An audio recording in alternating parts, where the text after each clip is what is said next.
Соцработники усилили работу по профилактике коронавируса. Особое внимание уделяется пожилым подопечным, которые наиболее уязвимы перед этой инфекцией.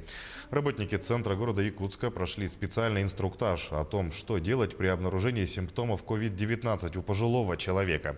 Сотрудники посещают своих подопечных 2 раза в неделю, приносят им продукты, лекарства, регулярно измеряют давление, обязательно проводят влажную уборку с хлорным раствором, а также проветривают помещение.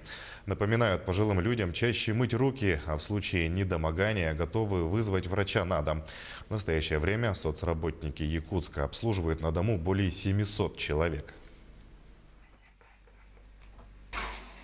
У меня на постоянной основе 11 человек.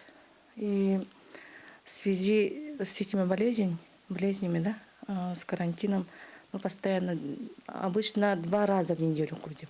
А так постоянно связь держим, созваниваемся. Ну, по вечерам бывает после работы, да, температуру спрашиваем. Всеми общий язык находим.